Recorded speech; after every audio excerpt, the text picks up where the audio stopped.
So you started out in the PR business. Can you make Harry's million world famous? Harry, I'm a very, very old person.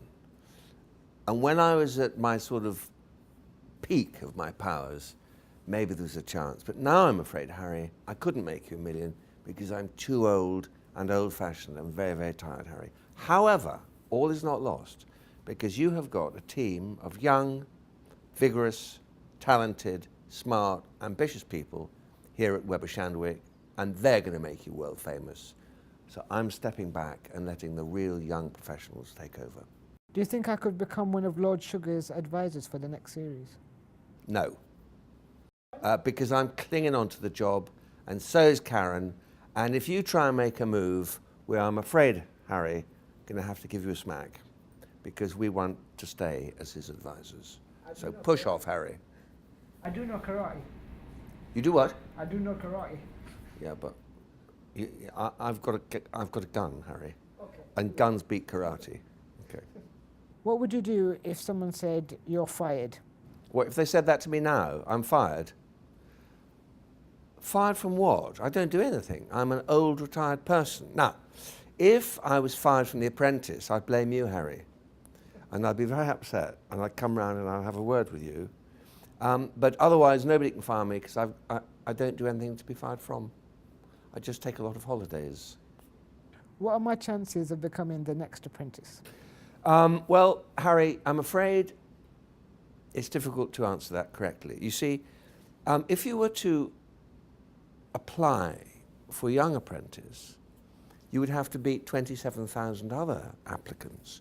And if you were to apply for Big Apprentice, you would have to also compete with many thousands of people. Now, the chances of you getting through depend on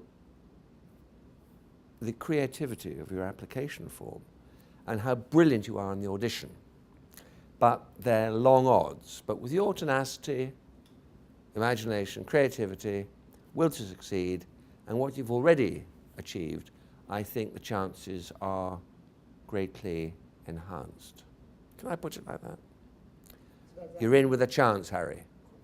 Ever thought of having your own TV show? No. I would be of no interest to anybody. And if I had one, 3 people would watch it, and it would go out at 4 in the morning on BBC 17, and the person who commissioned the show would definitely be fired. You love to travel. Do you have a villa I can come and have a raving?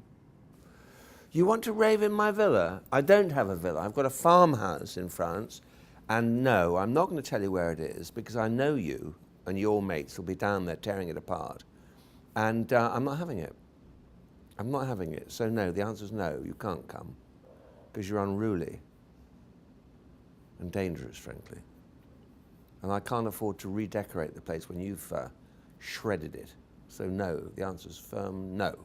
And don't ask again because I'm not going to give in. What's the interest with tractors? Well, I like tractors, but they're working tractors, Harry. They're working tractors long before your grandparents were born because they're from the 1950s. And I like them because they're very cheap to buy and they work just as hard as new tractors. And I enjoy the clatter of old machinery and the smell of petrol dripping from a Solex carburettor. Only people of my age can remember that smell, and we treasure the memory of it. Isn't a Ferrari better? You cannot drag a 1-ton flail mower to cut grass behind a Ferrari. You'd burn the clutch out in minutes. So the answer is no, because I use the tractors to do work. And the only work a Ferrari will do is rushing up and down, impressing the girls. You can't do that with a tractor, sadly. I've also read that you're a great Trivial Pursuit fan. Well, I don't know where you heard that, Harry, because the truth of the matter is, I'm not. It just tells you how the press can get things wrong, and that's why it's so important to have people like Weber Shandwick working for you to correct these misrepresentations. I do not play Trivial Pursuit. Although if I did, I'd like to think that I'd be quite good at it. Let's have a little game anyway. Go on then. You can ask me some questions, Harry. Yeah. Go on.